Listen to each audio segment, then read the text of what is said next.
तो हेलो दोस्तों, नमस्कार। आप सभी का हमारे यूट्यूब चैनल पर स्वागत है। तो हमारे यूट्यूब चैनल पे क्लास 12th की बायोलॉजी चल रही है, जिसमें हमारा क्लास 12 बायोलॉजी का आपका जो थर्ड चैप्टर होता है मानव जन्म, ये चैप्टर हमारा चल रहा था और इस चैप्टर में अभी तक हम लोगों ने लेक्चर नंबर 4 तक देख लिया था। आज का वीडियो आपका लेक्चर नंबर 5 रहने वाला है और इसके बाद में फिर लेक्चर नंबर 6 आएगा और यह चैप्टर आपका पूर्ण से कंप्लीट हो जाएगा।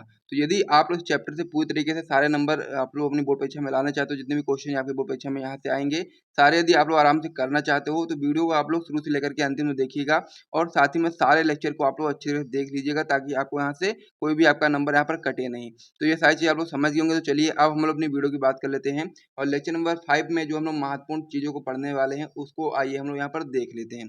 तो सबसे पहली चीज़ क्या होने वाली है इसमें, सबसे पहले मैं आपको बताना चाहता हूँ कि यदि आपको इसी प्रकार से नोट्स वगैरह चाहिए तो आप लोग हमारा टॉपर ग्रुप ज्वाइन कर सकते हैं, जिसका प्राइस 499 रखा गया है, जिसमें आपको फिजिक्स, केमिस्ट्री, बायोलॉजी के हैंड रिटन नोट दिए जाते हैं, साथ में इंपॉर्टेंट क्वेश्चन आंसर भी दिया जाता है और साथ ही में इंग्लिश प्लस हिंदी के भी इंपॉर्टेंट क्वेश्चन आंसर दिया जाता है। इसका चार्ज 499 है और साथ ही में व्हाट्सएप नंबर हमारा हो जाता है 97 93 44 0081। जिसको भी टॉपर ग्रुप चाहिए होगा वो लोग इस नंबर पर व्हाट्सएप पर मैसेज करेंगे, उनको वहाँ पर सारी जानकारी मिल जाएगी। तो चलिए अब हम लोग अपनी वीडियो की बात कर लेते हैं। यदि हम लोग वीडियो की बात करेंगे तो यहाँ पर मैं आपको बताना चाहता हूँ कि आपके आपके यहाँ पर जो सबसे पहला है मानव जनन। तो इस प्रकार से हमको समझना है कि मानव में जनन किस प्रकार से होता है, वही सारी चीज़ों को हम लोग उसको वीडियो के अंतर्गत यानी कि चैप्टर के अंतर्गत पढ़ना था और जिसमें अभी तक हम लोगों ने बहुत सारी चीज़ों को पढ़ भी लिया है। सबसे पहले हम लोगों ने नर जनन तंत्र के बारे में समझा था, क्योंकि मैंने आपको बताया था कि जो मनुष्य है वो आपका एक लिंगी प्राणी है, इसीलिए कह सकते हैं संतान को उत्पन्न करने के लिए यहाँ पर दो जनकों की आवश्यकता होती है। एक आपका होता है नर, एक आपका होता है मादा। तो सबसे पहले हम लोगों ने नर जनतंत्र के बारे में संपूर्ण जानकारी प्राप्त कर ली थी। उसके बाद फिर मादा जनतंत्र के बारे में संपूर्ण जानकारी प्राप्त कर ली थी। उसके बाद में फिर नर जनतंत्र से किस प्रकार से नर युग्मक का निर्माण होता है, यानी कि शुक्राणु का निर्माण होता है, उसे भी समझ लिया था। और अब हमारी बारी है कि मादा जनतंत्र से किस प्रकार से मादा युग्मक यानी कि अंड का निर्माण होता है, उसको अब हम लोग को समझना है। और जब आप लोग इसे समझ जाओगे, नर जनन तंत्र से नर युग्मक का निर्माण और मादा जनतंत्र से मादा युग्मक का निर्माण, उसके बाद में फिर निषेचन की प्रक्रिया होगी और फिर निषेचन के बाद जो भी प्रक्रियाएं बचेंगी उसे कंप्लीट करने के साथ ही आपका ये चैप्टर पूर्ण से कंप्लीट हो जाएगा। तो चलिए वीडियो को स्टार्ट करते हैं। और लेक्चर नंबर 5 में हम लोग पढ़ने वाले हैं, क्या पढ़ेंगे, हम लोग पढ़ने वाले हैं अंड जनन के बारे में, यानी कि मादा युग्मक का निर्माण किस प्रकार से होता है उसके बारे में हम लोग यहाँ पर समझने वाले हैं। तो इसमें आप लोग सबसे पहले हेडिंग लगा दोगे अंड जनन और इंग्लिश में लगा दोगे आप लोग ओजोजेनेसिस के। तो इस प्रकार से आपका ये हेडिंग लगा दोगे, फिर आप लोग लिखना स्टार्ट करोगे कि अंडाशय में स्थित द्विगुणित अंड मात्र कोशिका, या फिर आप लोग बोल सकते हो उगोनिया से अर्धसूत्री वाहन द्वारा अगुणित परिपक्व मादा युग्मक का निर्माण अंड जनन कहलाता है। सिंपल सी परिभाषा है कि अंडाशय में स्थित द्विगुणित अंड मात्र कोशिका बोलो, या फिर आप लोग बोल सकते हो डायरेक्ट कि अंडाशय में स्थित उगोनिया से अर्धसूत्री विभाजन द्वारा अगुणित परिपक्व मादा युग्मक का निर्माण ही आपका अंड जनन कहलाता है। एक स्त्री के अंडाशय में अंड जनन की जो प्रक्रिया होती है वो तभी प्रारंभ हो जाती है जब वह स्त्री अपने माँ के गर्भ में होती है, यानी कि जब मतलब की जो संतान होती है जो अपने माँ के गर्भ में होती है तभी उसमें अंड जनन की प्रक्रिया स्टार्ट हो जाती है। और जब वह स्त्री अपने माँ के गर्भ में होती है तभी से स्टार्ट हो जाएगी। और इसी इसी भ्रूणीय अंडाशय में कई अवस्था होती है, यानी कि इसी भ्रूणीय अंडाशय में जब वह कह सकते हैं कि जब स्त्री जो होगी जब वो माँ के गर्भ में होगी तभी उसमें क्या होगा, अंड जनन की प्रक्रिया स्टार्ट हो जाएगी। और इसी भ्रूणीय अंडाशय में कई अवस्थाएं होती हैं। पहली अवस्था आपकी होती है गुणन प्रावस्था, जिसे हम लोग बोलते हैं मल्टीप्लिकेशन फेज, जो कि हम लोगों ने जो आपका नर युग्मक का निर्माण समझा था तो उसमें भी यहाँ पर 3 अवस्थाएं थी और उसमें भी आपकी 3 अवस्थाएं रहने वाली हैं। पहली आपकी गुणन प्रावस्था होगी, दूसरी आपकी होगी वृद्धि प्रावस्था और तीसरी आपकी होगी परिपक्वन प्रावस्था। तो गुणन प्रावस्था क्या होती है, यानी कि मल्टीप्लिकेशन फेज क्या होता है, आइए सबसे पहले हम लोग इसको समझ लेते हैं। तो इसमें आप बताओगे कि इस अवस्था में अंडाशय की जननिक एपिथेलियम की कुछ कोशिकाएं आकार एवं आकृति में बड़ी हो जाती हैं, जिसमें कई बार समसूत्री विभाजन होता है, जिससे आपका यूगोनिया यानी कि अंड जननी कहते हैं उसका निर्माण हो जाता है।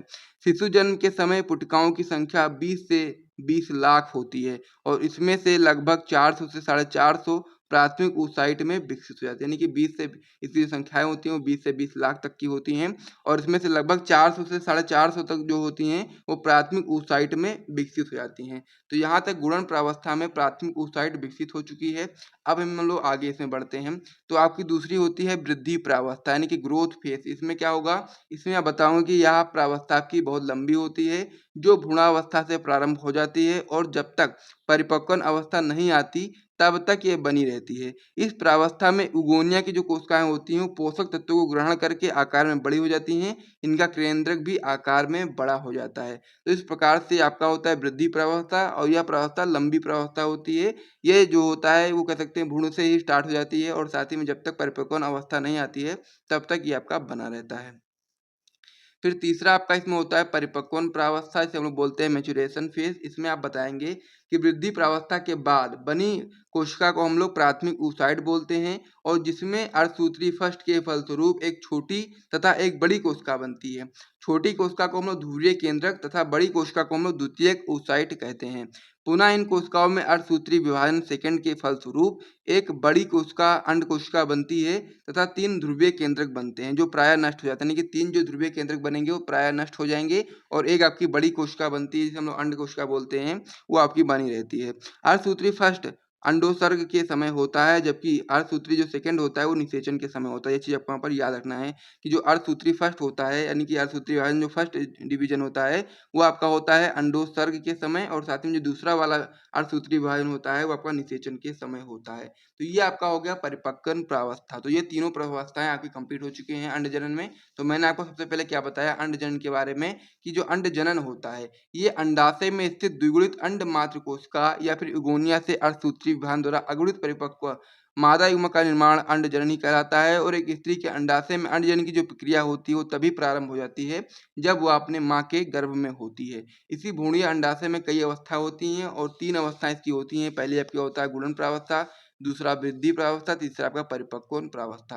तीनों प्रावस्थाओं को मैंने आपको बता दिया है, और यहाँ पर आपका एक कह सकते हैं कि अंड का निर्माण हो चुका है। अब हम लोग समझने वाले हैं अंड की संरचना के बारे में, कि आखिर ये अंड की संरचना किस प्रकार से होती है। जैसा कि मैंने आपको सबसे पहले नर युग्मक में, मतलब कि नर जनन तंत्र में मैंने आपको बताया था, जब नर युग्मक का जो कह सकते हैं कि नर युग्मक जब बना था, तो फिर मैंने आपको नर युग्मक बनने के बाद में फिर उसकी संरचना को भी बताया था। उसी प्रकार से अंड बनने के बाद उसकी संरचना किस प्रकार से होती है उसको भी मैं आपको यहाँ बताने वाला हूँ।